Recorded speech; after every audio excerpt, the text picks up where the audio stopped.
Good morning, everyone. I'm glad you're here. Thank you for joining me. I'm Mary with MaryGreeley News. Much cooler here today in South Dakota. When I got up, it was only 58 degrees. It's supposed to be about 71. Is the cooler weather coming? Boy, I hope so. Supposed to get some rain today, but I doubt if it's going to be much. You know, the Kamchatka Peninsula, the Russian earthquake, the volatile edge of the Pacific Ring of Fire. You'll remember on July 29th, a magnitude 8.8 megathrust earthquake struck, unleashing a 4-meter tsunami that flooded Russia's coast and sparked alerts from Japan to Hawaii. So that would be about 13 feet. But there in Crescent City, California, they got damage from the tsunami that did funnel up into that area. Yeah, the Coral Kamchatka Trench roared to life, shaking buildings and lives. Is this just the start of the Pacific catastrophe? Is Japan next? Dive in, and we'll unravel Kamchatka's deadly fury. Going to USGS, there's been 52 earthquakes within the last 24 hours. Here we have Russia, and down here is Japan. Yeah, they had a magnitude 5.5 earthquake, which was 6.2 miles in depth. And they also had a magnitude 4.7.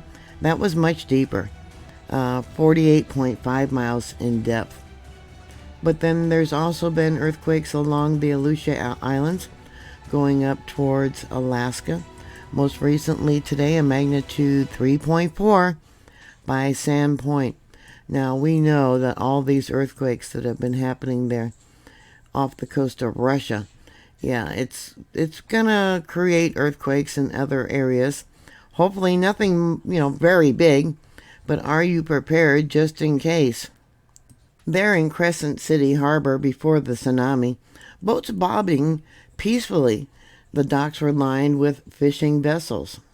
On July 30th of this year, after the 8.8, a 4-foot tsunami wave from Russia's Kamchatka 8.8 earthquake slammed the harbor, shattering docks and sparking rumors of a larger catastrophe.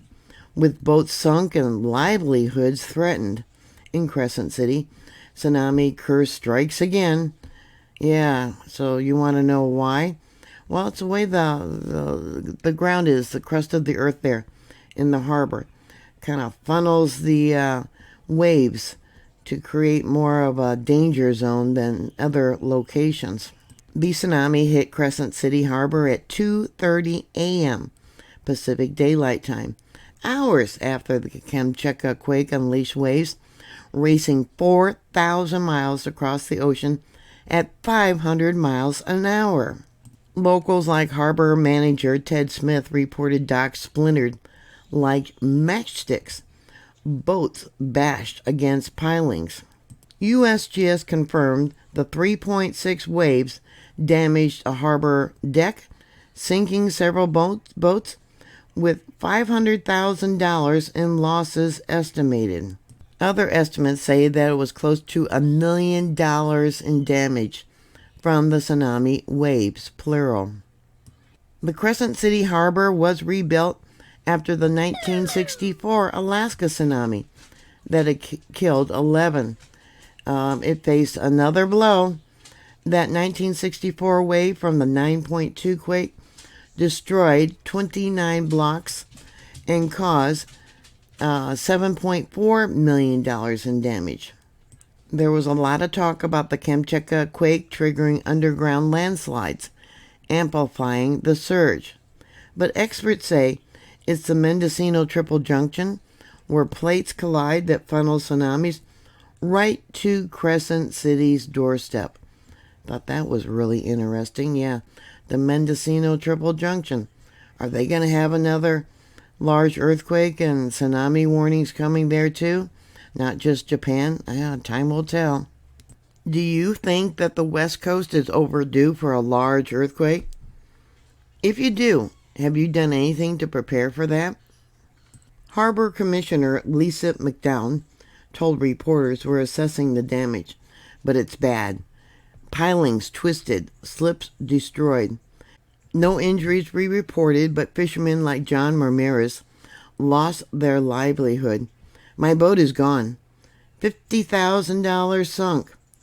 Just like Yellowstone's shaking rumors about the animals leaving the park, Crescent City tsunami fuels fear. The 1964 curse lingers with locals on edge after aftershocks. So Crescent City is going to rebuild. Will they have to rebuild again? When will the next wave come? Yeah, most of the media is not talking about the damage, almost $1 million of damage to the Crescent City harbor.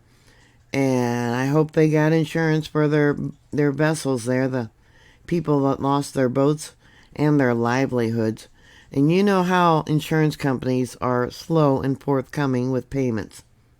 Subscribe for more disaster breakdowns and watch our different videos we have about earthquake swarms and about the Yellowstone rumor and about the radioactive bees that was found in South Carolina.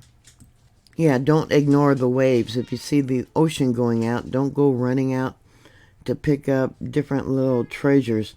Yeah, know that it's probably a warning that a larger tsunami would be coming.